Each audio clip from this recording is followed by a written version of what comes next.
run around a corner and it's dark, or she came Yeah. from people, who knows? Nobody was like, oh, you dumb N-word, like, you know, bam. Like, that's not what happened. You know what I mean? He's like, oh, I'm God, and I can see, like, the trends of everything, and this is what we see because this is what we feel, and he knows the base agrees. I'm going to go back to the, why aren't there people pretending to be white? I'm like, what? All these people are going to turn into Michael Jackson and, like, bleach their skin? Like, I would be in favor of getting rid of affirmative action if there was something else put in place that was equally as impactful, but without the negatives. Right. And I'm like this. You walk in and I'm holding my gun in your face. You're going to shoot at me. If it's like right there, you're not going to wait to like get popped in between the eyes. Like, okay. At that. Yes, oh God. We've done it. We've done it. We've already had better discourse in this conversation than the entirety of Daily Wire. Okay. Finally, I'm like, no, the fentanyl is taking me. Yeah, it's the counterpunch. It's the counterpunch. I know. And that's what gets me. Why the police officer, when he killed the black man, why didn't he go to jail? Honestly, I don't know how to explain.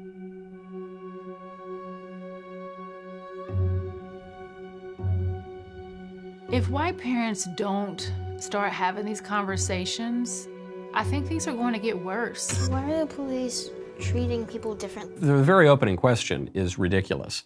The kid says, why is it that the black guy, or the cop rather, who killed the black guy, why didn't he go to jail? Cops go to jail in this country, not just for killing black people, even if some of the officer-involved killings are completely justified. But at this point, frankly, even looking at someone the wrong way, if you're a white person and the person you look at is black, I mean, cops could lose their jobs, they'll be put on leave. This is why people are leaving the force. Do you think white parents don't have this conversation anymore? Like, or ever, do you think I know they never did. Do you think they aren't still? Specifically about white privilege? Yeah. There's probably some that do and some that don't. Ballpark me. Give me a percentage. I'm just curious what you were. Well, I mean, I guess 50-50. Yeah, I guess so. Yeah, 50-50. Those are pretty bad odds. Those are pretty bad numbers in fairness. Yeah. Okay. Trying to think about what I said earlier, and it's not natural. This blows. Hold on. Is there like anything that worries you about the video?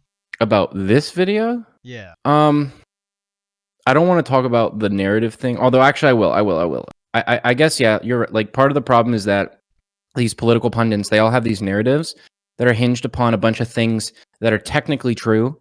Technically, if you boil it down and analyze everything in the most minute way, then you can be like, this is true, this is true, this is true, this is true. That's like showing like what someone's worried about, though, generally speaking. When they're spinning their narrative, whatever that may be, they're talking about what they're like worried about. He is intentionally constructing an entire narrative that is not just like, and that is downstream from like the Daily Wire narrative, because they've got a whole vision quest of how they want to attack things. Is he directly employed by the Daily Wire? Yeah. Oh yeah. He's like him. It's like him, Matt Walsh. Like they're all part of the network. Definitely spinning a narrative. Yeah, for sure. Right. Yes. A lot of cops are leaving the force because the sentiment towards cops in the United States, at least in media, you know, you can argue about if it's how true it is or not, is really, really anti-cop. So that is why people are leaving. It's not because cops are getting, you know, lashed and thrown in the gulags because they looked at a black person the wrong way. Yeah. So this is like a hyperbolic characterization that I think is supposed to be rhetorically effective to the people who watch him, but it's just not true. Like it's just a bad point, and that's just, I don't know. It's that's like all something it's just ridiculous. Normally concede. Yeah. Do you guys know what it means to have white privilege? When you're not the target of the discrimination, it's not as visible to you, and that invisibility is a freedom. What do you think it looks like to see somebody be racist? Since he brings up white privilege, don't you think if white privilege existed, that a lot of black people pretending to be white, or people from any race, Asian, Hispanic, Native American, pretending to be white, because you'd get a privilege that way. Once again, at the minute vacuum level where, you know, your brain is dead and you're not critically thinking past the bounds of the railway he's putting you on. Obviously, a mixed person can't pretend to be white. It doesn't make any sense. If you're half black, half white, right? And your skin is a completely different shade. Yeah. The tan is near a mixed person ever. Yeah, right. And so like you can't, it doesn't make any sense. And then also other than that is the fact that it escapes the bounds of like a timeline of the here and now. It's something that happens across your time, your life, your parents' life, right? So not even from stuff that happened within your generation. You received it from stuff that your parents got for being white, and then therefore you got like rewards down the line for being white. So it's like, you've already yeah. lived 20, 30 years as a not white person, so you've already suffered. You've already not experienced white privilege, so you're not gaining some privilege. Now, here's the thing. So is he implicitly saying that there's a privilege to being every race other than white? People are pretending to be all these other races to get something out of it, but they're never pretending to be white. So is he implicitly putting us as white people in the lowest category? As far as racial hierarchies go, the worst thing you can be, according to our popular culture, is white. It's the only race that you're allowed to and encouraged to insult. And it's basically the only race that you're allowed to legally discriminate against. Yeah. So yeah, he totally agrees with you. I mean, that's what he's saying. But you know how but he's still cushioning it within the popular media he said allowed to and encouraged to like shit on, basically, right? Yeah. Okay. That's exactly what do you agree with that? What do you think about that? I would say yes, outright, I guess. Mostly because I'm struggling to think of anything currently out where it's like openly not just a joke about like a black person or an Asian person or what's another race? Give me one. There's only 3. You're all the fucking same. We're all the same. As far as I'm concerned, I go by light and dark, okay? It doesn't fucking matter to me. Once again, we're smuggling in the narrative with something that he's saying that is true, right? I can give you the first example that came to my mind of when Donald Trump says Kung flu, okay? I would absolutely say that it's fair that is popular media, somebody in that space that is implicitly or not encouraging, making fun of someone or something around race. I wouldn't be willing to say that it's inherently racist. It's racial, right? I think that on its face, it's wrong to say that, we're only encouraged to make fun of those people, right? It's only allowed for this to happen. Yeah, I mean, I guess if you make any joke that's racial, that doesn't mean it has to be racist. You're still being encouraged to participate in that like thing, which I think is fine. And you're allowed to. Yeah, you're allowed to. I'm sure most people have some friend who's not the same race as them, and they've made jokes about each other back and forth. But once again, he's talking about the media, and he'd be like, no, we're not allowed to do that. Look at Donald Trump. He made the Kung Flu comment, but he's not on Twitter anymore. It almost feels like an unwinnable argument. It's kind honestly. Of like, are you talking about in a real life scenario, or are you talking about when you are plugged into this matrix and like, yes, you're going to find someone who doesn't agree with you? I think he's wrong either way, because you made the point of everybody knows a person. So we've already got that boom by itself. We can put individual, we can get that out of the way, right? But when it comes to the matrix, he's also totally wrong. There's so many different bubbles, hashtag Brittany Simon. There's so many bubbles that exist on the internet where you'll be encouraged to do anything, to like, look at kids. You'll be encouraged to, go and commit hate crimes. You'll be encouraged to like go and do charity work. You'll be encouraged to vote for this candidate, vote for that candidate, do this, do that. So it's like he's got this like, he's like, oh, I'm God and I can see like the trends of everything, and this is what we see because this is what we feel. And he knows the base agrees. He knows the base feels the way he feels about it, and he's going to be able to reinforce that. You know what I mean? Let me put it. I'm hearing his worries, and I would need to see more of his overall content to construct what I think his narrative is. Really, I would say this is the attractiveness of the thing that you keep saying, the Andrew Tateism. It's that truth hidden in their narrative. That's really no. He's doing the reverse Andrew Tate. The reverse Andrew Tate. No. Wait. Am I double whammying myself? Hold on. Andrew Tate does come to the right conclusion sometimes, based on the little truisms, but he does have conclusions that are completely wrong based on these little truisms. So it's like hard because you got to parse the things that he says that are like, oh, that's like actually true, and versus not. With Knowles here, it's more scummy to me. It feels a lot more scummy. Like you don't even need to get to like opinion-based things. Like I'm gonna go back to the why aren't there people pretending to be white? I'm like, what? All these people are going to turn into Michael Jackson and like bleach their skin? Like what do you mean? Like it just doesn't make any sense. There is zero truth in his conclusion. Andrew Tate, there's parts of truth in his conclusions, but like here, I feel like there's the narrative zero constructing impossible. Yeah. Asians also get legally discriminated against in college admissions. That might end now with a Supreme Court case. But I don't know. It doesn't sound like privilege to me. Keep going. This goes back to the argument, right? We go back to the white privilege. We go back to the lifetime and the history. of disadvantages versus advantages, right? But we know that like IQ can be severely affected by your environment as well as things like nutrition, etc. If that's the case, then what do? We just say, oh, it sucks, you're dumb, like get fucked, like better luck next time. That person doesn't go to college, right? Their kids are in the same exact environment, their kids have the same disadvantages and end up in the same place. Yeah, no, absolutely. Fair But enough. it's still not fair. That's the thing. I actually agree with you that I think it's a bad solution, because you're creating more injustice by inserting justice.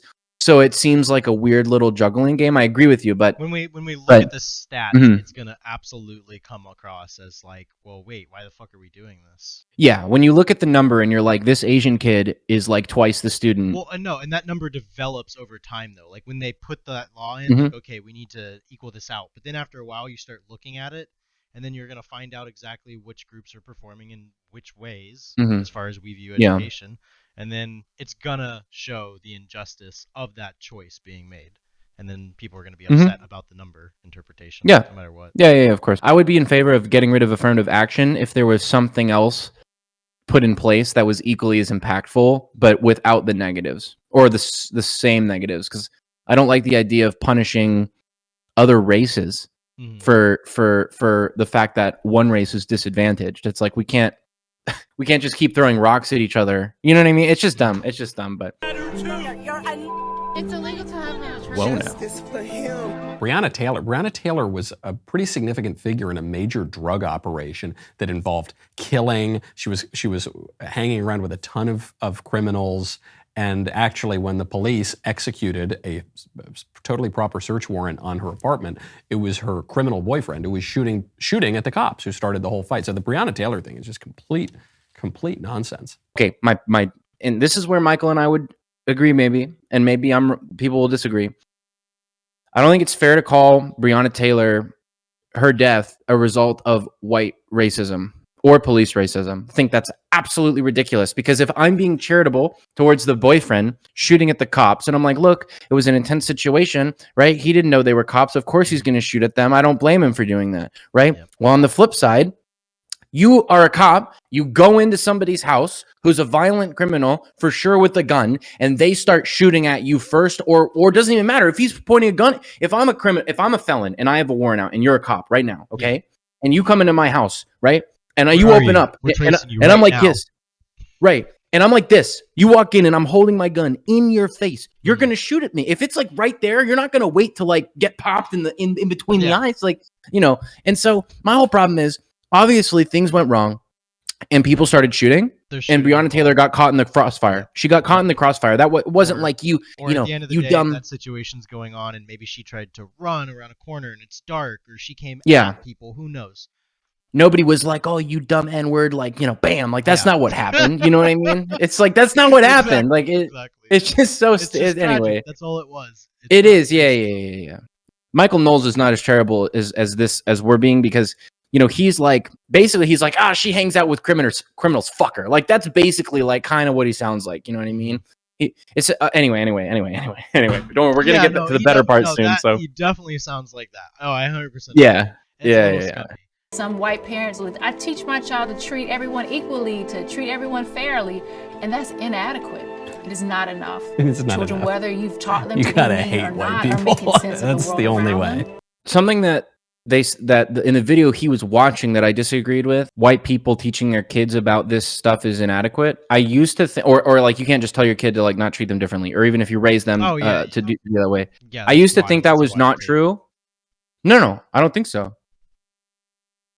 Okay, I'll try again. You can't teach your kid to not have generations of advantages for being white.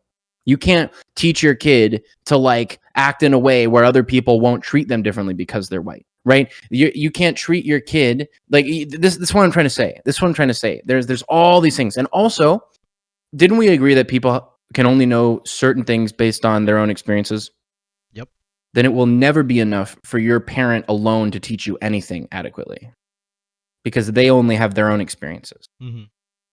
I get where you're taking it. That she's saying that they need to be able to talk to another black person to share that experience. Yeah, in the same way that I'm going to have to share my experience with a black person or an Asian person or About being a white person, right? Yeah, exactly. Right.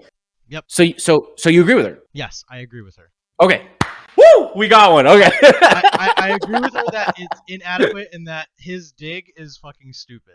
Yeah. Okay. At that. Yes, oh God. We've done it. We've done it. We've already had better discourse in this conversation than the entirety of Daily Wire. Okay. Have you ever caused racial harm before? It's really hard to hear, well, this is a hard conversation. I don't want to make my child sad. You don't want to make your child sad, and I don't want my child to die. These are not equivalents. Is she arguing that black children or black people generally are disproportionately at risk of death because of white criminals?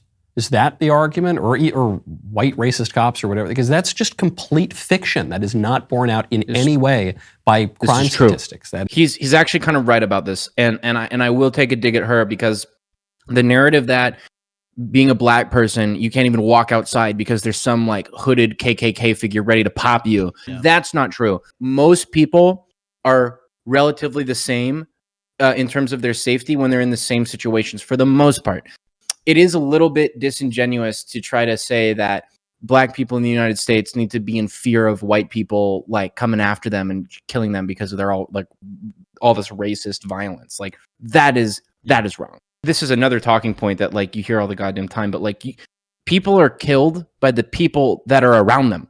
Like you're not like all these KKK members that are in Georgia aren't driving to Atlanta to go to the inner city to like throw down, you know what I mean? Every crime you can think of, whether it's theft, whether it's rape, whether it's murder, whatever it is, it's usually someone who is related or employed or associated with you in some format, not a stranger. And if you really cared about reducing the total numbers of black lives lost, the two things you would focus on are drug addiction and like gang violence, like black on black crime. There are like way more causes of death for black people that are far above like George Floyd. You know what I mean? And like we may not always know the answer, but we'll try and help you learn. And then I want you to take all the good things that you learn and try and teach others. We do know the answer. We know exactly what happened with George Floyd. George Floyd was a career criminal and a drug addict, and he had just committed a crime, and the police were called to the scene. And then George Floyd took a lethal dose of fentanyl, of drugs, and had George Floyd not done any of the things that led up to that final altercation with the police officer, George Floyd would be alive today. Had he not resisted arrest, had he not taken those drugs, had he not committed the crime, had he not committed lots of other crimes in his life. It's all obfuscation. The fact that he thinks that somebody takes a lethal dose of fentanyl and it takes them like 10 minutes to die from that is the most ridiculous thing ever. People who are watching don't know, but I have a lot of drug experience. So. I have a lot of drug experience. We're okay. On you for this section. Yeah, Mr. Ex rehab boy. Yeah, but like, how long does it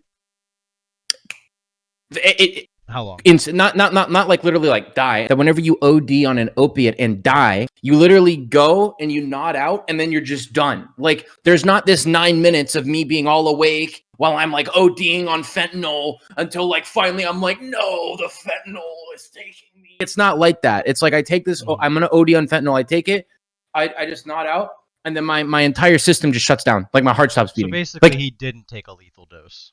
He didn't. No, he didn't. Like his death. No, that's the most retarded thing ever, dude. He would be unconscious way before he's dead. Way before he's dead. And so that's just wrong. That's just a straight up lie. Straight up lie. They did find fentanyl in George Floyd's system, but anyway, that just irritated the fuck out of me when I heard it. But no, fair.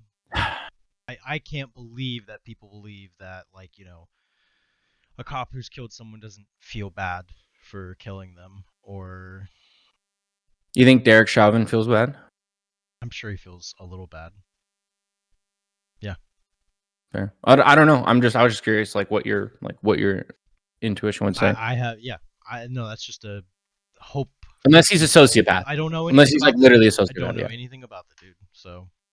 I would agree with you. I mean, unless he's a literal sociopath or a psychopath, then like I'm sure there's part of him that feels badly, but not that like really matters, I guess. But do you see the narrative game being the narrative game that's being played more on both sides, both in the video he's watching and him? That's all it's been for years. Like all the. But he's worse. I'm not saying we shouldn't have narratives. I'm saying it shouldn't be at the expense of like quality discourse. Mm-hmm. And so, for example, and I'm just gonna tie it into the fentanyl thing, because this is where I see bad faith on a level I don't see on the side he's criticizing here. I think that he may have deliberately said lethal dosage, not because he's ignorant of like how you actually die when you OD You from think he something like actually, fentanyl. wants to paint that picture? I'm going to tell you why I think he said those words. Maybe. He had fentanyl in his system, and it died while it was in his system. He's like, George Floyd, career criminal, piece of shit, basically. Like giving all the reasons, right?